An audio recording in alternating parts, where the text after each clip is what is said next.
أهلا بكم أعزائي ومتابعي اللحظة. من فضلك شاهد كيف احتفلت الفنانة ليلى زاهر بعيد ميلاد خطيبها هشام جمال. هنأت الفنانة الشابة ليلى أحمد زاهر خطيبها المنتج هشام جلال بعيد ميلاده 31، وذلك بمشاركة مجموعة من الصور التي تظهر بعض من لحظاتهما الرومانسية، وذلك على صفحتها الرسمية على موقع تبادل الصور والفيديوهات الأشهر انستجرام. وعلقت زاهر على الصور قائلة: الراجل الذي يملك قلبي والذي يجعل كل لحظة أكثر إشراقا بمجرد وجودك.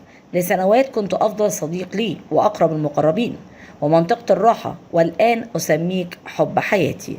وأضافت: إليكم لنا وللذكريات التي لا تعد ولا تحصى التي لم نصنعها بعد، لأنني لا أريد أبدا أن أعيش لحظة من الحياة بدونك، سنوات عديدة منك.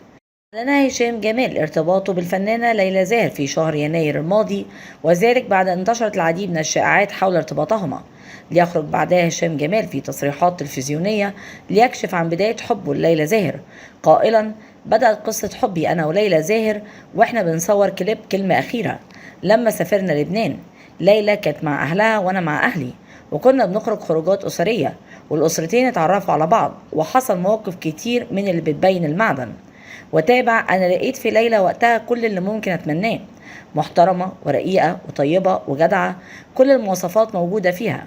فبدأت أحس وقتها إن في حاجة. وفي يوم نزلنا قعدنا ولمحت لها إني بحبها، وفضلنا نتكلم شوية دون أي مشاعر لحد ما نتأكد إنه إحساسنا صح وناخد الخطوة وأتقدم لها. أنا اتقدمت ليها في النادي الأهلي، كنا أنا والفنان أحمد زاهر قاعدين في النادي ورايحين عزا سوا، فقلنا ناكل قبل ما نروح العزا. وفي وسط الكلام قلت له: هنعمل ايه في موضوع ليلى؟ لقيته اتخض بيقول لي: موضوع ايه؟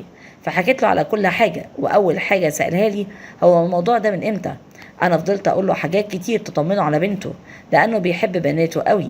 ليلى زاهر ممثله مصريه وابنه الممثل احمد زاهر، بدات مسيرتها التمثيليه عام 2008، وكانت تبلغ من العمر حينها 5 سنوات. توالت اعمالها بعدها ما بين السينما والتلفزيون، وآخر أعمالها ومسلسل في بيتنا روبرت التي شاركت بطولته مع خطيبها هشام جلال.